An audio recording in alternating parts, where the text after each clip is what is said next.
Hello friends, Prayag institute या educational चॅनलमध्ये आपल्या सर्वांचं मनापासून हार्दिक स्वागत आहे। आजच्या लेक्चर्समध्ये आपण टॉप 10 इकॉनॉमिक्स करंट अफेअर्स 2021 मधील महत्त्वाचे 10 प्रश्न बघणार आहोत। 100 प्रश्न बघत बसण्यापेक्षा 10च प्रश्न पहा आणि त्यामधून नक्कीच येण्यासारखा क्वेश्चन हमखास हा आहे। अतिसंभाव्य 10 प्रश्न आर्थिक चालू घडामोडीशी रिलेटेड आहे। ठीक आहे, तर या एग्जाममध्ये आपल्याला इकॉनॉमिक्स या विषयावरती जे काही महत्त्वाचे टॉपिक्स विचारण्यात येतील त्यामध्ये आपण 10 क्वालिटी क्वेश्चन्स हे या ठिकाणी काढलेले आहेत। ठीक आहे, #प्रयाग इन्स्टिट्यूट ही एक प्लेलिस्ट आहे। यावरती तुम्हाला सर्व कोर्सेसच्या जवळपास प्लेलिस्ट या सापडून जातील, त्या तुम्ही विजिट करायच्या आहेत। ठीक आहे, आणि बेस्ट फॉर रिव्हिजन्ससाठी सुद्धा आपण चॅनल पेजवरती विजिट करू शकता आणि त्यामध्ये महत्त्वाचे टॉपिक्स एक्झाम रिलेटेड तुम्ही पाहून तुमचे मार्क गेन करू शकता अगदी कमी वेळेमध्ये आणि सिंपल लँग्वेजमध्ये। ओके, तर हे इम्पॉर्टंट क्वेश्चन्स तुम्ही पाहायचेच आहेत, विसरायचं नाही आहे। आणि आपला कमी वेळामध्ये या इकॉनॉमिक्समधील तुम्हाला येत असतील क्वेश्चन्स तर तुम्ही ते टॅलीसुद्धा करायचे आहेत। व्हिडिओ पॉज करून तुम्ही तुमचा आन्सरसुद्धा गेस करायचा आहे। ठीक आहे, फर्स्ट क्वेश्चनकडे आपण जाऊया।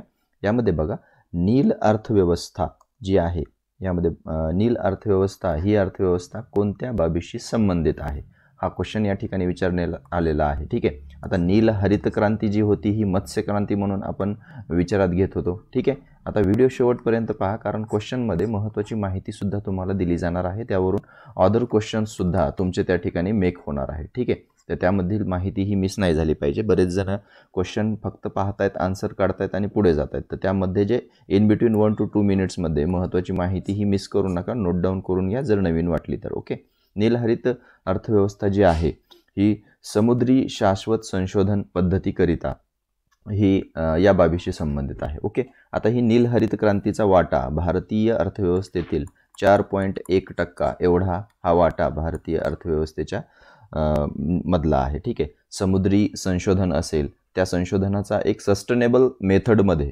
पर्यावरणानुसार समुद्री पर्यावरणातील आर्थिक विकास आपल्याला घडवून आणायचा आहे, त्यासाठी शाश्वत संशोधन हा शब्द या ठिकाणी फार महत्त्वाचा आहे। ठीक आहे, तर यामध्ये 7 क्षेत्र निवडण्यात आलेले आहेत आणि 7 क्षेत्र ही पूर्ण समुद्री संशोधनाच्याच संबंधित आहेत। मग समुद्री पर्यटन असेल, समुद्री उद्योग असेल, पुन्हा नंतर त्यामध्ये मासेमारी असेल समुद्री। ठीक आहे, पुढे नंतर स्थानिक नियोजन किंवा पर्यटन असेल। ठीक आहे, म्हणजे स्थानिक नियोजन जे आहे हे किनाऱ्यावरील भागासाठी असेल। असे एकूण 7 क्षेत्र जे आहेत हे त्यामध्ये निवडलेले आहेत। तुम्हाला कुठल्याही ऑप्शनमध्ये जर क्वेश्चन आला हा, तर पॉझिटिव्ह माइंडेडने तुम्ही सर्व समुद्री शाश्वत संशोधनाच्या पद्धतीकरिता ते रिलेटेड आहे का हे थोडंसं गेस करायचं आणि आपला आन्सर त्या ठिकाणी काढायचा आहे। ओके, तर नेक्स्ट आपण क्वेश्चनकडे जाऊया। क्वेश्चन नंबर 2 आहे, पेपरलेस अर्थसंकल्प सादर करणारे पहिले राज्य कोणते आहे? ठीक आहे, आता केंद्राने तर यावेळेस पेपरलेस अर्थसंकल्प सादर केलेला आहे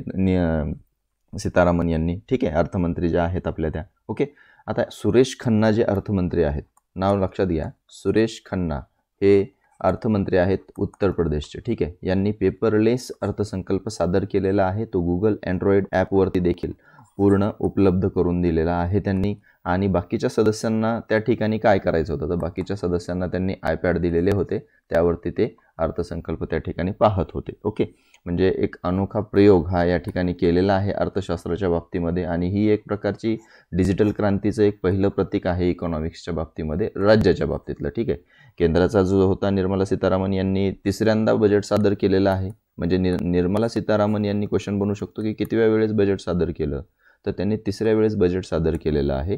आणि पहिलं जे बजेट आहे हे पहिलंच बजेट या ठिकाणी त्यांनी डिजिटल सादर केलेलं आहे। ओके, म्हणजे त्या ठिकाणी त्यांनी सुद्धा पेपरलेस अर्थसंकल्प मांडलेला आहे, म्हणजेच ई बजेट त्याला आपण असं म्हणू शकतो। ओके, तर हे ई बजेट केंद्रामध्ये मांडलं, त्याच्या धर्तीवरच आधारित पहिलं राज्य कुठलं आहे नंतर, ते आहे आपलं उत्तर प्रदेश। ओके, नेक्स्ट क्वेश्चनकडे आपण जाणार आहोत। आता 3rd क्वेश्चन आहे, महारत्न श्रेणीमध्ये प्रवेश करणारी भारतातील 11वी कंपनी कोणती आहे? आता महारत्न हा जो दर्जा आहे हा महारत्न दर्जा 2010 पासून सुरू झालेला आहे।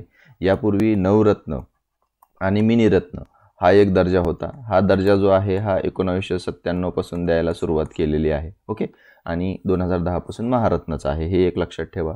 आणि सर्वात महत्त्वाची गोष्ट, हा दर्जा कोणाला दिला जातो महारत्नचा, तर 5,000 कोटी ज्यांचं एक वार्षिक नफा आहे, ठीक आहे, वार्षिक नफा आहे. दुसरी गोष्ट 5 वरून पुन्हा नंतर 5 त्रिक 15 लक्षात ठेवायचं. 15 करोड हा त्याचं निव्वळ मूल्य आहे. आणि थर्ड लक्षात ठेवायचं 25,000 करोड हे त्याचं एक प्रकारचं टर्नओव्हर आहे, म्हणजे उलाढाल आहे असं आपण म्हणतो, पूर्ण वार्षिक टर्नओव्हर आहे, ठीक आहे. तर या 3 गोष्टी क्रायटेरिया ज्या आहेत ह्या क्रायटेरिया त्या ठिकाणी आपण लक्षात घ्यायच्या आहेत. तर महारत्न श्रेणीमध्ये एकूण आता ज्या कंपन्या आहेत ह्या 10+1 म्हणजे 11 झालेल्या आहेत. ओके, तर या कोणत्या कोणत्या आहेत? तर त्यामध्ये बघा ONGC आहे. आता सी लास्टला सी येणारे जे आहेत हे 3 आहेत. पुढे लास्टला एल येणारे जे आहेत हे 7 आहेत. 7 आणि 3 10 झाले. आणि यावेळेस डी LCD आणि 1 आहे. म्हणजे लक्षात ठेवण्यासाठी शॉर्ट ट्रिक काय आहे या ठिकाणी? LCD. ओके, LCD हे 11 LCD 11 असं सुद्धा लक्षात ठेवू शकतो आपण. LCD 11 म्हणजे काय? तर एल शेवटी 7 कंपन्यांचं येतं आहे, सी 3 कंपन्यांचं येतं आहे आणि डी 1 कंपन्यांचं येतं आहे. असं मिळून एक कॉम्बो 11चा होतो. मग या LCD मध्ये आपण बघूया एल कोणत्या कोणत्या 7 कंपन्या आहेत त्यांच्या शेवटी एल होतं आहे. ओके, तर बघा पहिलं त्यामध्ये आहे IOCL म्हणजे सर्वात मोठी कंपनी, ठीक आहे. त्यानंतर BPCL. ओके, पुढे थर्ड आहे HPCL. ओके, पुढे नंतर आहे गेल आणि पुन्हा नंतर सेल. ओके, 5 झाल्या. 6 आहे नंतर भेल. ओके, आणि नंतर 7 जी आहे ती CIL. ओके, सगळ्यात म्हणजे ह्या 7 कंपन्या LLL च्या आहेत. आणि सीची जी आहेत सीच्या कंपन्या बघूया आपण आता. एक जे आहे ते आहे सीची म्हटलं तर NTPC. Okay, NTPC. नंतर सेकंड आहे PFC. ओके, आणि तिसरी आहे तर ONGC. तर यामध्ये बघा सीच्या ONGC, NTPC आणि PFSC. आता PFSC जी आहे ही यावेळेसची 11वी कंपनी ठरलेली आहे. हे आपला आन्सर राहणार आहे ऑप्शन नंबर फर्स्ट आहे. Okay, power finance corporation India. Power finance corporation India. तर ही एक महत्त्वाची कंपनी आपण इथं लक्षात घ्यायची आहे. 11वी कंपनी महारत्नमधली आहे. आणि डी शेवटी कोणाचं आहे? एकच आहे डीवाली. ओके, LCD मधली. तर ती कोणती आहे? Power grid. ओके, तर पॉवर ग्रिड आणि पॉवर फायनान्स यामध्ये कन्फ्युजन व्हायला नको, त्यामुळं या ठिकाणी थोडंसं मला वाटलं की असं शॉर्ट ट्रिक्स तुम्हाला सांगावी. ओके, क्रायटेरिया काय आहेत ते पण आपण या ठिकाणी पाहिलेले आहेत. नेक्स्ट क्वेश्चनकडे जाऊया आपण आता. या ठिकाणी क्वेश्चन नंबर 4 आहे. भारतात सर्वात जास्त कुपोषणाचे प्रमाण हे कुठल्या राज्यामध्ये आहे? अतिशय महत्त्वाचा प्रश्न आहे हा. भारतामध्ये कुपोषणाची जी समस्या आहे, कुपोषण असेल, आता त्यामध्ये बालमृत्यू दर किंवा बालमृत्यू हा सर्वात मोठा भीषण प्रश्न भारतासमोरचा आहे. आणि त्यामधील कुपोषण असेल हे एक त्यामध्ये फार महत्त्वाचं आहे. आता या कुपोषणाच्या बाबतीत जर सांगायचं म्हटलं तर महाराष्ट्राचा यामध्ये 3रा क्रमांक आहे. ओके, बिहारचा 2रा क्रमांक आहे, ठीक आहे. आणि पहिला जो क्रमांक आहे हा उत्तर प्रदेशचा आहे, ठीक आहे. हे लक्षात ठेवायचं आहे. आता यामध्ये जवळपास नियर अबाउट 4 लाखाच्या आसपास कुपोषणाचं प्रमाण ह्या त्या राज्यांमध्ये आहे. बिहारमध्ये 2,90,000च्या आसपास आहे. आणि तिसरा जो क्रमांक आहे महाराष्ट्राचा यामध्ये जवळपास 70,000वरून प्लसमध्ये या ठिकाणी कुपोषित बालक भारतामध्ये आढळून आलेले आहे, ठीक आहे. कुपोषणाचं प्रमाण किंवा कुपोषणाचा नंबर असा प्रश्न आपल्याला संयुक्त असेल किंवा राज्यसेवा पूर्व असेल किंवा इतर विभागांच्या ज्या काही भरती परीक्षा असतील त्यामध्ये हमखास विचारण्यात येतो. नेक्स्ट क्वेश्चन आपण बघूया. त्यामध्ये 5th नंबरचा आहे. कोणत्या आंतरराष्ट्रीय मानांकन संस्थेने भारताच्या पतमानांकनात ऋणवरून स्थिर सुधारणा झाली आहे असं म्हटलेलं आहे?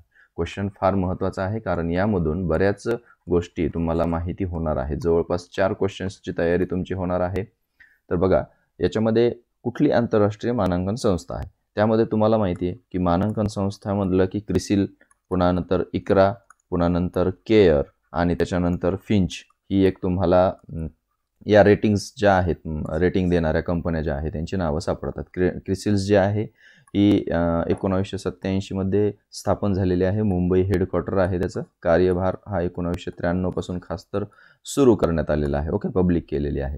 पुढे इक्रा जी आहे ही 1991ला गुरुग्राम येथे स्थापन झालेली आहे, म्हणजे ही पण मानांकन संस्थाच आहे. आता पुढे नंतर केअर जी आहे ही क्रेडिट ॲनालिसिस रिसर्च लिमिटेड म्हणून आहे. ओके, आता फिच रेटिंग्स जी आहे, फिच रेटिंग्स ही सुद्धा आहे. आता या कंपन्यांनी काय काय अहवाल दिलेले आहेत हे अतिशय महत्त्वाचं आहे आपल्याला. सर्वात पहिल्यांदा आपण आपल्या क्वेश्चनचा आन्सर बघूया.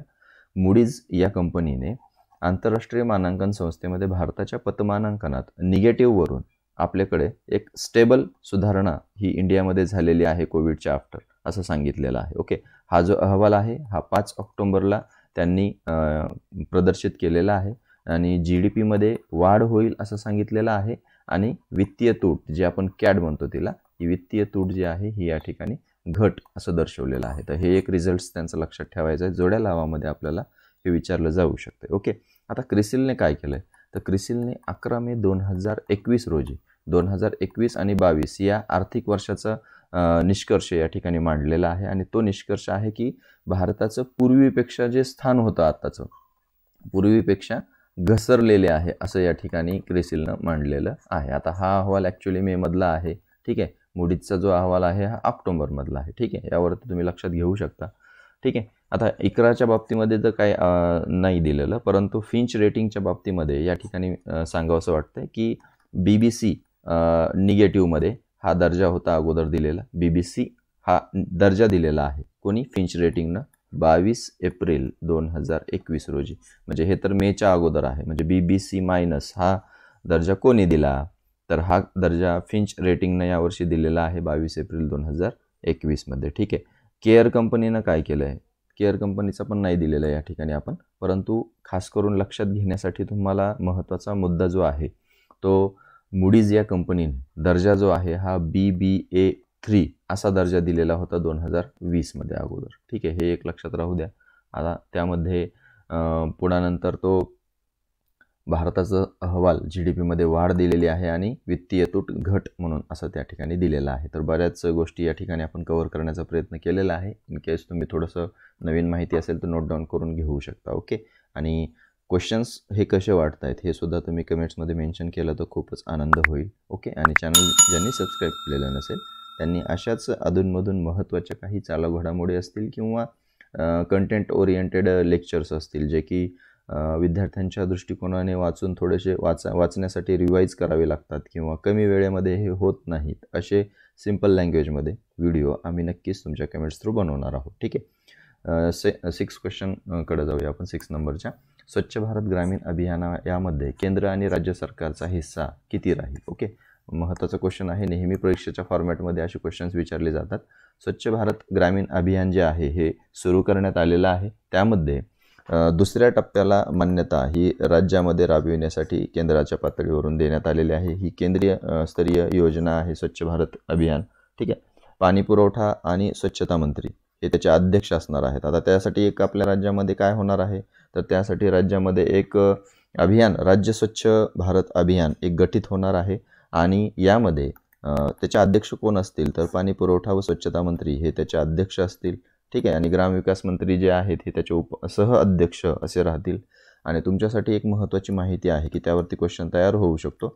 एक प्रादेशिक मानसिक किंवा मनोरुग्णालय, प्रादेशिक मनोरुग्णालय स्थापन होणार आहे. हे कुठं स्थापन होणार आहे, तर ते मराठवाड्यातील जालना जिल्ह्यामध्ये हे तयार होणार आहे. त्यासाठी फंड वगैरे याची सुद्धा मान्यता या ठिकाणी देण्यात आलेली आहे. तर महत्त्वाचा प्रश्न या ठिकाणी तो बनू शकतो. आता बघा, याचा आन्सर जे आहे हे 60 आणि 40 आहे. म्हणजे केंद्राचा जो हिस्सा आहे तो 60% असणार आहे, राज्याचा जो हिस्सा आहे तो 40% राहणार आहे. ठीक आहे, नंतर नेक्स्ट क्वेश्चनकडे आपण जाऊया. 7 नंबरचं क्वेश्चन आहे. अयोग्य विधान आपल्याला या ठिकाणी निवडायचं आहे. भारतातील पहिला ग्रीन हायड्रोजन प्रकल्प मथुरा येथे आहे. 2021मध्ये भारताचा जागतिक परकीय चलनसाठा क्रमवारीत 5व्या क्रमांकावरती आहे. भारताचा सर्वात मोठा व्यापारी भागधारक हा अमेरिका आहे आणि भारताचे 1 एप्रिल 2021 पासून नवीन परकीय व्यापारी धोरण 21-26 लागू होणार आहे. अयोग्य विधान तुम्हाला निवडायचं आहे. ठीक आहे, तर यामध्ये तुमचा आन्सर जर तुम्ही काढलेला असेल तर नक्कीच बरोबर आलेला असेल असं वाटतंय. बरोबर, ठीक आहे, आन्सर आहे ऑप्शन नंबर सी. सर्वात मोठा व्यापारी भागीदारक हा अमेरिका आहे. नुकत्याच नवीन अहवालानुसार जे आहे ते भारताचं आर्थिक वर्षामध्ये जर कंपॅरिझन केलं तर चीनच हा त्या ठिकाणी आहे. जरी आपण आत्मनिर्भरतेकडे जाताना चीनवरती किंवा चीनच्या व्यापारावरती बंदी वगैरे हे मागे प्रयोग बरेच काही झाले, तरीसुद्धा सर्वात मोठा व्यापारी भागधारक म्हणून चीनच आहे. अमेरिकेला मागे टाकलेलं आहे, हे लक्षात घ्या या ठिकाणी. तर 5 ट्रिलियन अमेरिकन डॉलर या ठिकाणी 21मध्ये भारताचा जागतिक परकीय चलनसाठा या ठिकाणी 5व्या क्रमांकावरती आलेला आहे. तो साधारणतः बघा एक तारीख पण त्यामध्ये देण्यात आलेली होती. 19 फेब्रुवारी 2021 रोजी हा $583.865 आसपास हा अमेरिकन चलनसाठा आपल्याकडे परकीय चलनसाठा हा सर्वात जास्त आत्तापर्यंतच्या याच्यामध्ये 2021 मधील आलेला आहे. हे लक्षात ठेवा, महत्त्वाचं आहे. दुसऱ्या विभागाच्या परीक्षेमध्ये हा साधा सिंपल क्वेश्चन एक वेळेस विचारला जाऊ शकतो आणि त्यामध्ये कितवा नंबर आहे आपला, तर 5वा क्रमांक आहे परकीय चलनसाठ्याच्या साठ्यामध्ये. तर पहिला नंबर कोणाचा आहे असा सुद्धा क्वेश्चन या ठिकाणी बनू शकतो. तर त्यामध्ये सुद्धा पहिला क्रमांक चीनचाच आहे. ठीक आहे. तर यामध्ये ग्रीन हायड्रोजन प्रकल्प जो आहे हा मथुरा या ठिकाणी सुरू करण्यात आलेला आहे आणि ती कंपनी कुठली आहे चालू करणारी, तर IOCL द्वारे तो चालू करण्यात येणार आहे. देशातील पहिला ग्रीन हायड्रोजन प्रकल्प आहे, हे लक्षात घ्या. महत्त्वाची गोष्ट आहे, अभिमानास्पद गोष्ट आहे. ठीक आहे. आणि मथुरा येथील तेलशुद्धीकरण गिरणीजवळ तो सुरू करण्यात येणार आहे. आता 2021 मध्ये 5वा क्रमांक आहे, पहिला चीनचा आहे. ठीक आहे. आता भारताचा सर्वात मोठा व्यापार भागीदार चीन आहे, हे सुद्धा आपण या ठिकाणी बघितलं. आणि भारताचे 1 एप्रिल 2021 रोजी नवीन परकीय व्यापार धोरण चालू झालेलं आहे. मागे जे परकीय व्यापार धोरण होतं हे 15 आणि 2020 पर्यंतचं होतं, पण ड्यू टू कोविड हे त्या ठिकाणी काय केलेलं आहे, 31 मार्च 2021 पर्यंत 20चं ते कंटिन्यू करण्यात आलेलं होतं आणि 1 एप्रिलपासून 21 पासून नवीन परकीय व्यापारी धोरण 21-26 लागू करण्यात आलेलं आहे. आणि हे 21-26 जे लागू करण्यात आलेलं धोरण जे आहे हे खास करून बघा तुम्ही, म्हणजे याच्या बाबतीत बघायचं म्हटलं तर आपल्या जी अर्थव्यवस्था आहे ही 5 ट्रिलियन करण्याचा $5 ट्रिलियन अमेरिकन डॉलर करण्याचा प्रयास या ठिकाणी या नवीन परकीय व्यापार धोरणामध्ये आलेला आहे. ओके. आणखीन एक महत्त्वाची गोष्ट यामध्ये सांगावीशी वाटते की ते आपण नेक्स्ट क्वेश्चनमध्ये पाहूया. ठीक आहे. 8 नंबरचा क्वेश्चन बघूया. GST संकलनाचा योग्य क्रम निवडायचा आहे. अतिशय महत्त्वाचा प्रश्न आहे. GST ओके 1 जुलै 2017 पासून हे लागू करण्यात आलेलं आहे. तर हे लागू करण्यात आलेलं असल्यानंतर GST संकलनामध्ये सर्वाधिक संकलन 2021-22 या आर्थिक वर्षात जर केलेलं असेल तर कुठलं असेल, तर त्यामध्ये बघा महाराष्ट्र, त्यानंतर गुजरात, नंतर कर्नाटक, नंतर तामिळनाडू आणि नंतर उत्तर प्रदेशचा 5वा क्रमांक या ठिकाणी लागतोय. 5 राज्यांचा क्रम या ठिकाणी देण्यात आलेला आहे. अतिशय महत्त्वाचा क्वेश्चन आहे. GST संकलनामध्ये महाराष्ट्र 1 नंबरवरती आहे. ठीक आहे. गुजरात 2 नंबरवरती आहे. जवळपास 17,000 कोटी रुपयांचं संकलन महाराष्ट्राने या ठिकाणी 1 नंबरवरती केलेलं आहे. गुजरात 2 अक्षरीसुद्धा या ठिकाणी झालेलं नाही आहे, 9,000च्या आसपास आहे ते. ओके, हे लक्षात असू द्या. आता यामध्ये एक क्वेश्चन तुम्हाला म्हटलं होतं की राहिलेला आहे, तर एक क्वेश्चन या ठिकाणी बनू शकतो. रिअल टाईम पेमेंट म्हणजे एक डिजिटल जी आपण सुरू केलेलं आहे ट्रेड, डिजिटल पेमेंट वगैरे, तर रिअल टाईम पेमेंट ही जी सिस्टीम आहे त्या रिअल टाईम पेमेंट सिस्टीममध्ये जगामध्ये भारताचा पहिला क्रमांक आलेला आहे, चायनाचा 2रा नंबर आलेला आहे. म्हणजे जवळपास जे भारतातील व्यवहार जे होत असतात हे रिअल टाईम पेमेंट्सद्वारे सर्वाधिक होतात असं या ठिकाणी लक्षात घ्यायचं आहे आपल्याला. म्हणजे डिजिटल पेमेंट जे आहे हे आपलं जवळपास सक्सेसफुली होत आहे. बऱ्याच ग्रामीण भागापासून ते देशाच्या राजधानीपर्यंत या सर्व गोष्टींमध्ये QR code scanning through payment असेल किंवा पेद्वारे पेमेंट असेल, मग त्यात फोनपे आलेला आहे. आता तर डाक पेसुद्धा सुरू झालेला आहे की जे पोस्ट ऑफिसमधील बँकिंग होल्डर्स आहेत, अकाउंटंट आहेत, त्यांना डाक पे ही गुगल प्लेवरील ॲप्लिकेशनसुद्धा ते वापरू शकतात. ओके, तर हे गोष्टी महत्त्वाच्या आहेत, लक्षात राहू द्या. नेक्स्ट क्वेश्चनकडे आपण जाऊया. अजित पवार, निलेश शहा, कॉन्ट्रॅड संगमा आणि बाळासाहेब पाटील यांचे नावं दिलेले आहेत. हे समितीचे अध्यक्ष आहेत आणि त्यांच्या अंडर कोणत्या कोणत्या समिती गठीत केलेल्या आहेत असा क्वेश्चन आपल्याला विचारला जाऊ शकतो. अजित पवार यांच्या अध्यक्षतेखाली वस्तू व सेवा कर प्रणालीतील सुधारणा समिती नेमण्यात आलेली आहे. निलेश शहा यांच्या अध्यक्षतेखाली वित्तीय सेवा केंद्रांमध्ये गुंतवणूक निधींना प्रोत्साहन देण्यासाठी आहे. कॉन्ट्रॅड संगमा जे आहे ही कोरोना उपचारावरील GST ठरविण्यासाठी आहे. बाळासाहेब पाटील, आता GST ही खास करून 31 डिसेंबर 2021 पर्यंत कोरोना औषधावरील वाढवण्यात आलेले नाही आहे, पण 1 जानेवारी 2022 पासून मात्र त्यामध्ये निश्चितपणे बदल होऊ शकतो, हे देखील त्या ठिकाणी लक्षात घ्या. बाळासाहेब पाटील, नागरी सहकारी बँकांवर बँकिंग ॲक्टचा परिणाम अभ्यासण्यासाठी, म्हणजे जो बँकिंग ॲक्ट 1949 आहे याचा परिणाम नागरी सहकारी बँकांवरती काय होतोय याचा अभ्यास करण्यासाठी बाळासाहेब पाटील ही समिती नेमण्यात आलेली आहे. ऑप्शनकडे जर बघितलं तर आपण ऑप्शन नंबर 1 हे आपला आन्सर आहे. ऑप्शन तर मी तुम्हाला सांगत नाही आहे, पण तुम्हाला इथे टिक मार्क ॲनिमेटेड दिसतंय, ते तुम्ही आन्सर लक्षात घ्यायचं आहे. ओके. नंतर 10th लास्ट क्वेश्चन्सकडे आपण जाणार आहोत. हे लास्ट क्वेश्चन तुमच्यासाठी आहे. त्यासाठी व्हिडिओ कसा वाटला, क्वेश्चन क्वालिटी कशी वाटली हे नक्की कमेंटमध्ये कळवा. ते आमच्यासाठी मोटिवेशनसाठी खूप महत्त्वाचं आहे. ओके. 15व्या वित्त आयोगानुसार अयोग्य विधान आपल्याला निवडायचं आहे. 15व्या वित्त आयोगाबद्दल क्वेश्चन विचारला जाऊ शकतो. त्याचे अध्यक्ष कोण, त्याचा कार्यकाल कितवा, ओके, त्याचे सचिव कोण आहेत, विधानात्मक प्रश्न या ठिकाणी आपण घेतलेला आहे. केंद्राकडून राज्यांना 41% वाटा महसुलातील हा जवळपास मिळणार आहे. ओके, हे लक्षात ठेवा. पुढे नंतर केंद्र सरकार 1% वाटा समायोजित करून जम्मू काश्मीर आणि लडाख यांचा भार पूर्ण करणार आहे. कारण आता हे एक युनियन टेरिटरीचा पार्ट झालेले आहेत. पहिले राज्य होतं जम्मू काश्मीर, ओके, 29वे, ते आता 28 राज्य झालेले आहेत आणि यांचा भार हा 1% केंद्र सरकार समायोजित करणार आहे इतर घटकांतून. ओके. प्रत्येक राज्यांनी त्यांच्या 2022च्या अर्थसंकल्पात 8%पेक्षा जास्त खर्च आरोग्यावरती करावा असं निश्चित करण्यात आलेलं आहे. हा एक IMP स्टेटमेंट आहे आणि हे बरोबर आहे. ओके. वित्तीय तुट ही 25-26 पर्यंत GDPच्या 7% आणण्याची सूचना केलेली आहे. आता जे वित्त आयोग आहे, या वित्त आयोगामध्ये सांगण्यात आलेलं आहे की ही जी तूट आहे ही 4%च्या आसपास असावी असं सांगितलेलं आहे. इथं 7% दिलेलं आहे. 7% म्हणजे सुद्धा खूप झालेली आहे. ती कशाच्या? GDPच्या. हे देखील तितकं महत्त्वाचं आहे. बऱ्याच जणांना इथं कन्फ्यूज होतं की कशाच्या नेमकं 4% आहे. तर ही भारताच्या GDPच्या 4% पर्यंत आणण्याची सूचना ही या ठिकाणी करंट डेफिसिट केलेली आहे. Okay, current account deficit. ठीक आहे. तर केंद्राकडून 41% वाटा हे देखील फायनलाइज केलेलं आहे. सुरुवातीला राज्य चेंज झाले, काही केंद्रशासित प्रदेश चेंज झाले, त्यामुळं या ठिकाणी हा वाटा थोडासा या ठिकाणी निश्चित नव्हता, तो फायनलाइज केलेला आहे. आणि 15व्या वित्त आयोगाचे अध्यक्ष कोण आहेत, तर त्या ठिकाणी NK सिंह हे 15व्या वित्त आयोगाचे अध्यक्ष आहेत, हे लक्षात ठेवा. ठीक आहे. हा 15वा वित्त आयोग आहे. सचिव जे आहेत हे अरविंद मेहता हे त्यांचे सचिव आहेत. ओके. अतिशय महत्त्वाचं विधानात्मक प्रश्न देखील यावरती बनू शकतो.